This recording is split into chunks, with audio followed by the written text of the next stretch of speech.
Jimmy Butler has received another suspension, and this time it's indefinite. I'm here to break down the suspension as well as a bunch of ideas surrounding the blockbuster trade involving Miami and Jimmy Butler. I'm breaking it all down on this episode of Heat Digest, but first, before we get to the news, remember if you're a part of the 85% currently watching this video, not currently subscribed to the channel, and you want to stay up to date on everything Miami Heat, scroll down, click the subscribe button, help us get to our goal of 2,000 subscribers. We do appreciate all the love and support, so thank you guys. But now let's get to it and break down how Jimmy Butler is done indefinitely. Now, quickly before we get into the new information, I'll quickly highlight really what this month has looked like for Jimmy Butler. Now, he was suspended for 7 games. He returned against the Denver Nuggets, where we got 20-balled. It wasn't very competitive in the second half. Denver was a much better team as currently constructed due to the fact that Jimmy Butler was coming in and out of the lineup. Obviously, had missed the 7 previous games, made a return. He was in the starting lineup. Remember that because it's going to stand out in a second. He was in the starting lineup when he returned from that 7-game suspension. He did not play that well. He has not played that well really all month in any of the opportunities he has received. Obviously, after the Denver game, he played in, I believe, 2 more games before receiving another 2-game suspension from this Miami Heat organization. That would be the second suspension of the month of January, specifically to Jimmy Butler from this Miami Heat organization. Now, the reason that we have been told, allegedly from Chris Haynes as well as Channing Frye on his podcast, that the reason being that he caught that 2-game suspension was because for a 2-game road trip where Miami was departing to go to Portland and then Brooklyn, Jimmy Butler failed to show up for the team charter. And then after making them wait for hours and hours and hours in the team plane on the tarmac, he then called and said, "Hey guys, I'll meet you there." And then, obviously, that is when the 2-game suspension was then placed upon Jimmy Butler, rightfully so.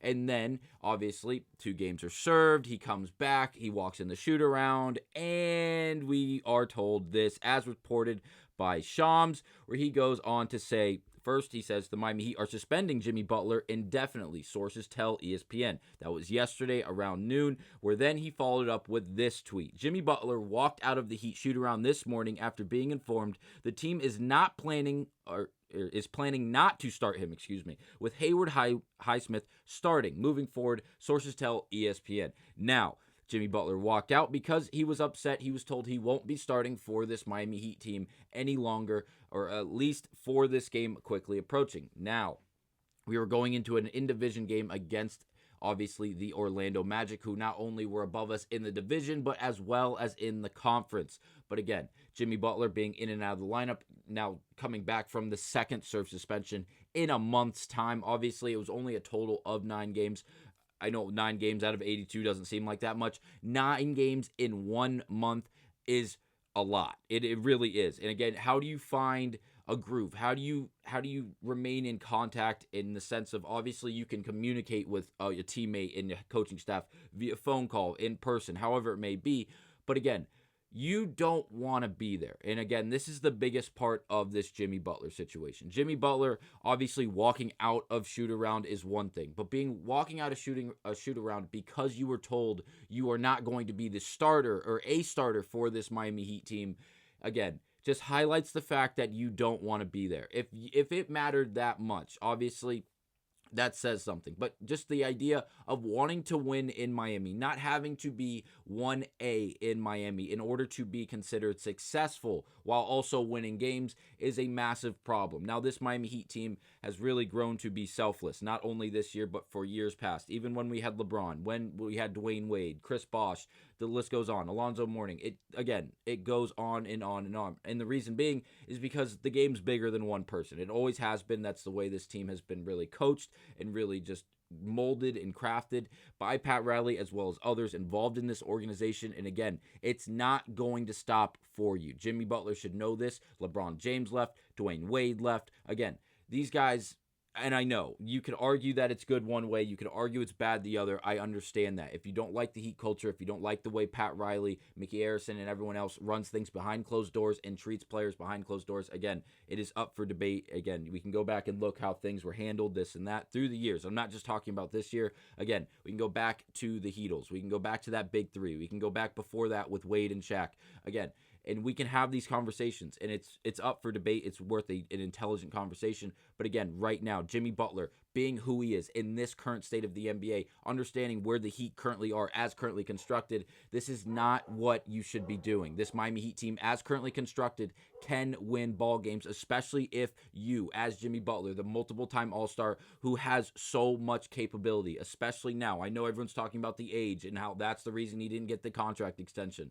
If he was available and he played a lot of the last season specifically, including those playoffs specifically, Jimmy Butler most likely would have got that contract extension. If he would have got us to the second or third round due to not getting injured in that first play-in game, I would not be surprised if Riley would have given him that contract extension. Again, that is totally hypothetical. It's totally if this happened. I understand. We can't live on the ifs and what if this happened. But again, there's a good chance if Butler continued to show his availability, which is the best ability, we can assume that Jimmy Butler most likely would have been taken care of. That didn't happen, and because of that, Jimmy Butler's upset, and this is what it's really drawn to, and it's upsetting because Jimmy Butler was a massive piece to this Miami Heat organization, but now it's really just disrespectful. Again, standing your team up on the tarmac for multiple hours to then catch a 2-game suspension because you just called him and said, I'll meet you guys there because you're going to fly private. You don't want to be a part of the team. When you are on the basketball floor, you look miserable, you play miserable. It's just not going to work. It's not a winning formula, and it's not going to fly in Miami, as we have obviously seen. Now, Jimmy Butler is gone indefinitely. Now, what does this mean for the blockbuster trade? Well, let's start with the Bradley Beal information that we have. Shout out to Fred Katz on Twitter. He was the first to report this, as he did some reporting on the Beal situation about his possibility going to Chicago, as we have a bunch of moving parts in this trade, and one of them could have possibly been Chicago, involving Zach LaVine, as well as a bunch of good role players they have out in Chicago. Now, Katz goes on to say, Phoenix Suns guard Bradley Beal will not waive his no-trade clause to go to Chicago, a source familiar with the 3-time All-Star told The Athletic. Now, the reason this is important is because, obviously, if you guys don't know, Bradley Beal has a no-trade clause. If you don't know how a no-trade clause works, if I have a no-trade clause and Miami comes to me and I play for the Miami Heat and they go, hey, we're going to trade you, I can ask where,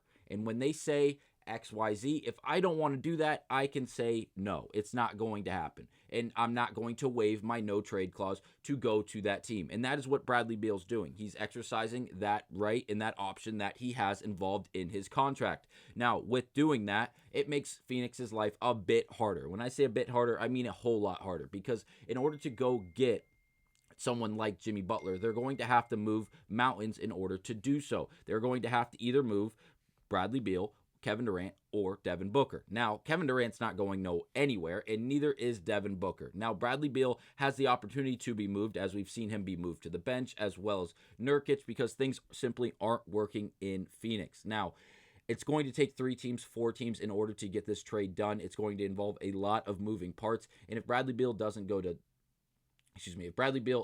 accept the trade to Chicago, it takes out another piece of this puzzle, making this puzzle a whole lot harder for the Phoenix Suns. Now, the reason that is so important is because, well, we still have some moving parts. We'll start with this one with Pat Connaughton and the Milwaukee Bucks, who have been involved in this trade conversations involving Chris Middleton, as well as other good role players. And now it seems like the Hornets, another team, are very much a possible threat to be involved in this trade, as reported by Evan Siddery, as he goes on to say the Hornets are open to helping facilitate a Jimmy Butler trade per sources.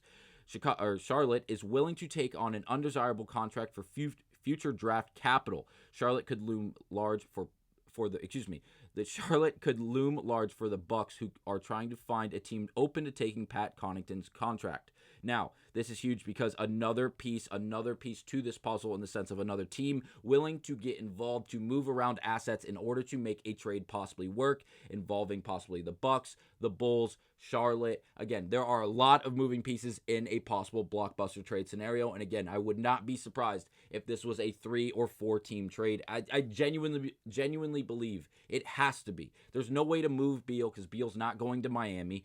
Butler can't go 1-for-1 for Beal to Phoenix, obviously, so they're going to have to get another team involved, whether it's Toronto, whether it's Milwaukee, whether it's Detroit, whether it's Charlotte. It is going to take a handful of assets moving from a bunch of different places in order to get this trade done. And again, it is going to be a blockbuster when it gets done. And again, going back to Chicago, involving a very big name, it would be Zach LaVine. Again, shout out to Evan Sittery for posting this again on Twitter. The Bucks are indeed interested in trading for Zach LaVine. Again, the Bucks being very much involved in trade conversations. And I know, how is this going to involve the Jimmy Butler situation? Well, the Bulls' most realistic path to moving LaVine is getting involved in the Jimmy Butler trade. A deal involving the Bucks, Bulls, Heat, and Suns appears to be gaining steam, So again, this is getting crazy. The amount of different assets that are going to have to be moved here in order to have Jimmy Butler actually get out of Miami and land elsewhere is going to take a lot. Obviously, you have to remember Memphis was the favorite to go out and get Butler because it seemed like they were willing to move mountains, and other big-name teams were also involved in this trade conversation not too long ago. Again, we know the speculation about the representative of Jimmy Butler really calling, as well as the entirety of Jimmy Butler's party, letting teams like Memphis know, don't trade for him. It's not a good idea, this and that. But again, OKC was involved in early trade talks. Obviously, the Warriors have now been forgotten about, but again, they were the number one option not only through the offseason, but through this point in the regular season in order to go out and get him, or one of the favorites, I should say, as they were up there and probably the leader in this conversation, in the sense that they had conversations involving Kuminga as well as other really good young pieces they have on that Warriors team, and things aren't going too good out in Golden State right now win-loss wise. So again, if they needed to make a trade, Jimmy Butler would be the biggest name to go out and acquire via trade, and obviously it seems like they do have the assets to go in order to go out and do that. And again, it is January 28th. The NBA trade deadline, as we all know, is February 6th. It is quickly approaching. Every day that goes by, we are running out of time that we did have in order to trade Jimmy Butler. And again, if we don't move him soon, he's going to be sitting at home under the contract of this Miami Heat, and he's not going to be an asset for this Heat team because, again, he doesn't want to be there. It feels like the bridges have fully burnt to the ground, and there's no recovery. There's no way to recover from this. And again, it sucks because, again, you've heard me support Jimmy Butler in the past on this channel. I hate to see him go, but this is just flat out, it's to the point of no return. It really is, and it sucks to see. But again, it's the way the dominoes have fallen. Check out the next video highlighting Kelel Ware, this Miami Heat team, Tyler Hero, and Bam Adebayo, and how they've really taken off. And it seems like they are going to turn the corner past this Jimmy Butler situation. And I will see you guys on the next episode of Heat Digest.